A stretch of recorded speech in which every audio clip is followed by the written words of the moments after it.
मैं हूं शशि शेखर और आप देख रहे हैं नाम ले रहे हैं कि कुछ लोग हैं जो नीतीश कुमार को घेरे हुए कमजोर करने की आज हम बात करेंगे सामने आ गई है।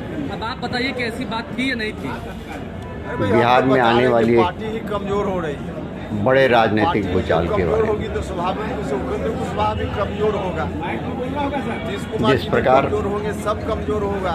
नीतीश जी तो पार्टी कमजोर है, हम तो बार बार यही कह रहे हैं कि पार्टी कमजोर न हो, मजबूत कैसे हो इसके लिए कोशिश करनी है। बड़ा बाकी लोग कह रहे हैं पार्टी मजबूत हो रही है, साइलेंटली नीतीश कुमार भी कह रहे थे कि 75 लाख सदस्य बन गए हैं। तेजस्वी के साथ मिलकर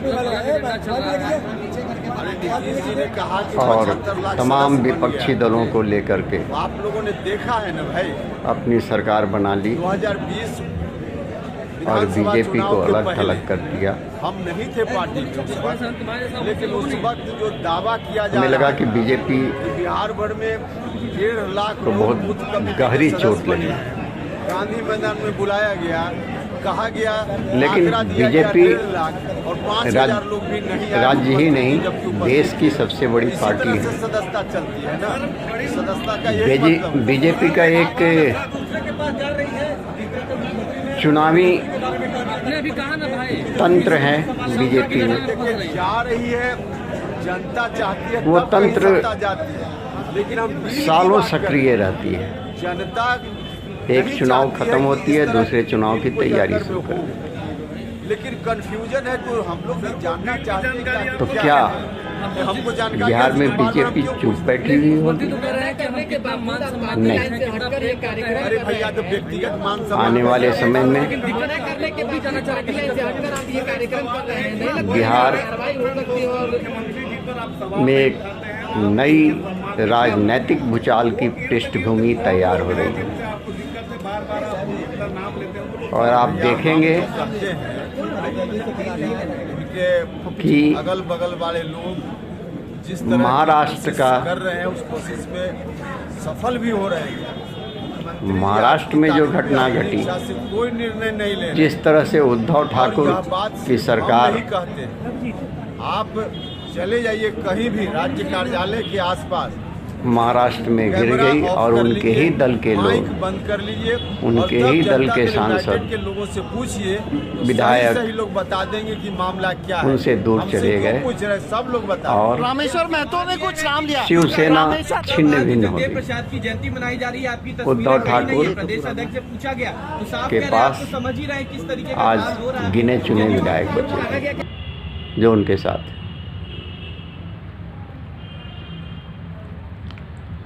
बिहार में भी लगभग उसकी पृष्ठभूमि तैयार हो रही है।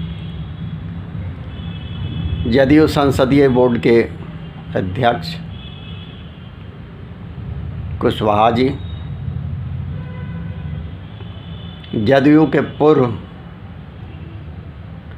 अध्यक्ष, राष्ट्रीय अध्यक्ष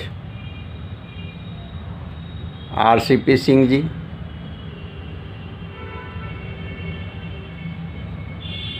ये दो बड़े नेता आज जदयू से किनारा कर दिए गए या हटा दिए गए।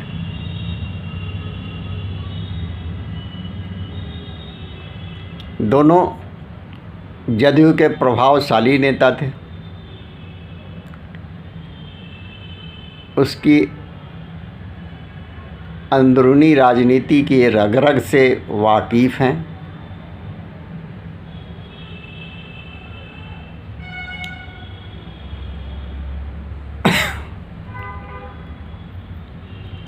ऐसे में बीजेपी तमाम वैसे लोगों को जो किसी न किसी रूप से जदयू और राजद गठबंधन से में अपने आप को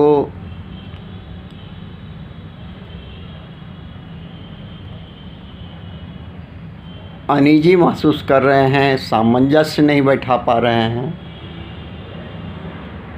क्योंकि दोनों के जो कोर वोटर हैं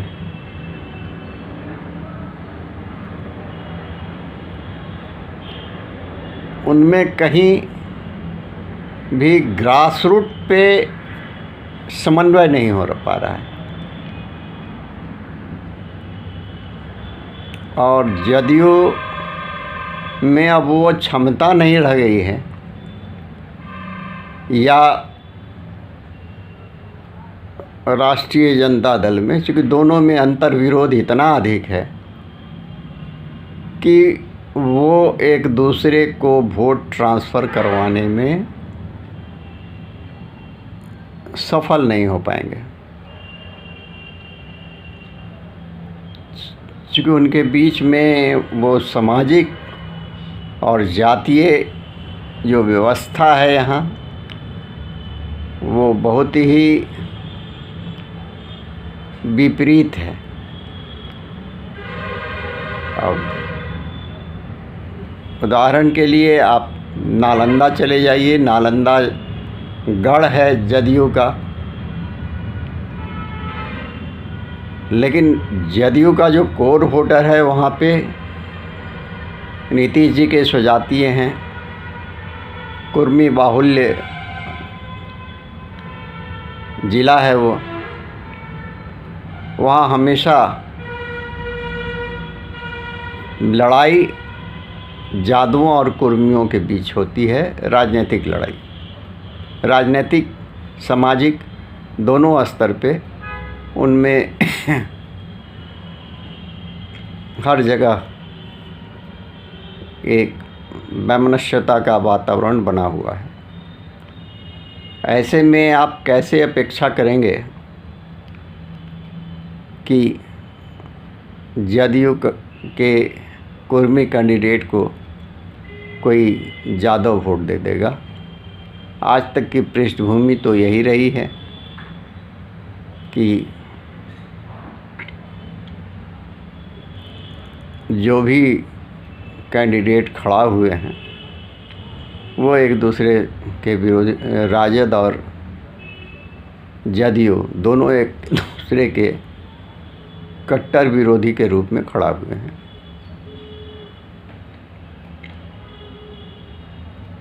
ऐसे में हम समझ सकते हैं कि वोटों का ट्रांसफ़र होना बेमानी सा लगता है। दूसरी ओर आरसीपी सिंह केंद्र में मंत्री भी रहे, बीजेपी के चहेते भी हैं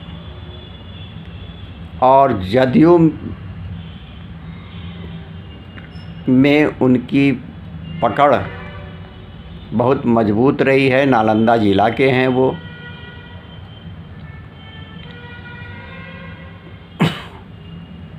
नालंदा ज़िला में बहुत सारे लोगों को उन्होंने किसी न किसी रूप से उपकृत किया है।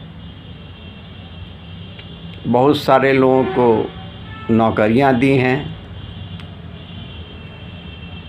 प्रशासनिक पदाधिकारी रहे हैं काफ़ी दिनों से, और नीतीश जी के बहुत ही करीबी थे। उनकी राजनीति की धुरी रहे हैं जदयू की राजनीति के। ऐसे में उनका जदयू से अलग होना, क्या वो शांत बैठे हुए हैं? नहीं, कुशवाहा जी भी शांत नहीं हैं।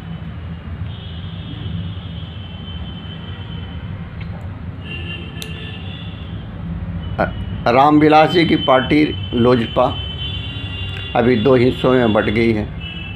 पारस जी और रामविलास जी के पुत्र दोनों अलग अलग हो गए हैं, लेकिन 2024 आते आते ये दोनों एक प्लेटफॉर्म पे आएंगे।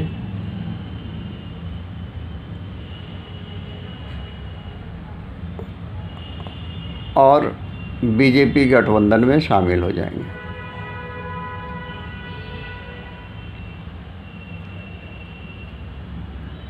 तीसरी, एक सबसे बड़ा गेम खेला है सरकार ने। वर्तमान केंद्र सरकार ने उसमें एक